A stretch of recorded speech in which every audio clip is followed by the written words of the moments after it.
was lying on the table in a room of about 200 people. It was very quiet, except for the sound of pens scratching on tiny notebooks. My sensei felt my pulses and announced to the class that I have liver blood deficiency. I wiggled my toes like I do when I'm pretending to be calm and really hoped that I wouldn't cry in front of all those people. He palpated the channel and found a spot where he thought that the chi was stuck, pressed it hard with his finger, and then looked at me with an inquisitive eyebrow to ask me if he was correct. He saw in my face that the spot was sore, just like he suspected. He then placed the acupuncture needle in my calf, and I relaxed into the lovely, warm, now familiar acupuncture feeling of a really good treatment, and didn't worry so much that I couldn't hear anymore what he was saying to the rest of the class about my case. I was not surprised to feel the warm sensation around the acupuncture place where he had placed the needle. I recognized it as the arrival of chi at the gallbladder 38 point, a logical place for my treatment, I thought. But I was very surprised to feel that warm magic marker sensation start to climb up the side of my body, zigzagging back and forth like a Roomba robot vacuum, stopping at one place and then changing direction slightly to go to the next place, until it finally finished all the way by the corner of my eye. I knew from my time in medical school that there was no nerve, artery, or vein that could possibly account for that Roomba robot sensation. But I knew that acupuncture was real because at that point I had already performed acupuncture on others. I had received acupuncture that had worked on me. And I knew that chi was kind of nerves and arteries, but I didn't really ever have had the experience of a channel opening in my body. And in that moment, I understood that the gallbladder channel, and by extension all of acupuncture, was as real as anything that I had cut or dissected or sewn in the operating room. And that revolution was transcendent. It's probably important to explain to you here that I wanted to be a doctor from the time I was 4 or 5 years old. In my mind, in my 5-year-old mind, certainly, all doctors are surgeons. Why would you go to all that trouble if you can't cut on something? It was the single focus that permeated my entire education. So throughout elementary school, college, 2 master's degrees, medical school, a fellowship, I maintained a singular focus of wanting to be a surgeon. It was all I ever answered when somebody asked me, what do you want to be when you grow up? Surgical residency earned its reputation of being cruel, heartless, and demeaning. I worked well over 80 hours a week for months and months on end. I was exhausted, tired. I was demeaned for asking questions and trying to learn. One of my surgical attendings, one of my bosses essentially, would rub his groin up against me in the OR under the auspices of teaching me some new technique or another. And certainly, who am I going to tell about that? There's nobody to talk to. I was lonely and exhausted all the time, but I just knew that it would all be worth it if I could just get to be a surgeon. It was my single-minded focus throughout all of this time. I woke up one morning in November, about 18 months shy of finally finishing my training, and my right arm would not move at all. It had been increasingly sore and swollen over the last couple of months, but like any other good doctor, I was ignoring it and hoping that it would just go away. So my primary care doctor scolded me for ignoring it, and she put me in splints. I was in splints for 6 weeks. I took steroids and pain meds. I had x-rays and lab work. I did PT and talk therapy and anything else that I could possibly come up with, and nothing helped. The cost of failure in this situation is really high. I had my MD, but what can you do with an MD if you can't cut on something? And everybody knows that a surgical trainee who hasn't finished her surgical training will never be allowed to operate. I was 39 years old, and I could not envision what could possibly be done with my life at this point if I can't finish the last bit of my training. I don't remember who said to me in that context, why don't you try acupuncture for your pain? But I remember thinking, okay, I've got nothing left to lose. So at my very first acupuncture appointment ever, I laid down on that table, and the acupuncturist felt my pulses, put some needles in my arms and my legs. The needles were not painful, and slowly my arm pain began to feel just a tiny little bit better. But what really caught my attention was that as he worked, I began to cry.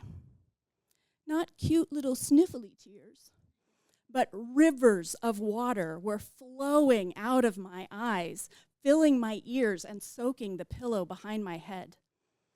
What is going on here, I thought. At that point, I had not allowed myself to cry for 3 years. I just couldn't afford to do it. I had to keep my head down, my thoughts and feelings to myself, and keep putting one day in front of another. But on that day, and many others to follow, acupuncture was stronger than the dam I had created to hold back the rivers of grief and humiliation that I had generated for myself. The acupuncturist just kind of looked at me kindly, handed me a couple of tissues, and left the room. Embarrassed by my emotional upset, when he came back to take the needles out, I asked him why I was crying. He said, "You have liver qi stagnation." I thought to myself, I know livers. I cut on livers. I take livers out of one person and put them into another person. Crying is not a function of the liver. But because I had been given a little bit of relief in my pain by this clearly insane man, I decided not to argue with him and just kept my mouth shut.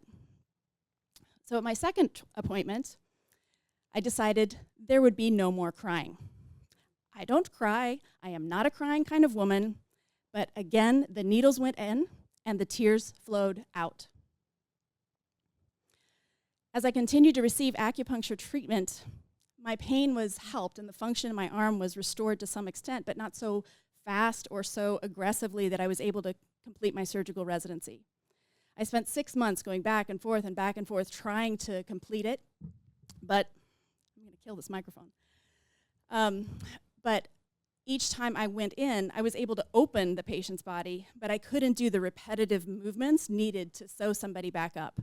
And you can't just leave people walking around like that. So I just didn't know what I was going to do with an MD if I can't cut on something. And I was really despondent, but I had to leave my surgical residency. And it's probably telling that not one person, not my program director, not my mentor, none of my colleagues, not one person said to me, "I'm really sorry that you're having to leave." Because it was the only thing that gave me any pain relief, I continued to go for acupuncture treatments. And because it was a mystery I could not solve, I continued to read acupuncture books. Eventually, it became kind of my new guiding light, and I thought, well, maybe this will be something that I can do with myself. I became so fascinated that I moved out to LA so that I could study acupuncture formally. And I steeled myself for more belittling and humiliation and so forth in school. But instead, my teachers greeted my questions with the grace of a skier going around mountain curves. They didn't confront my questions, even though I was very confrontational. They instead just kind of redirected and moved things around gracefully, just really nurturing me and teaching me gently. In those years, there was a lot of crying. And with the crying, I began to soften, began to feel like a human again. So when I reached the end of the acupuncture training, I thought I had finally made it to the end of the tunnel. I had a new career.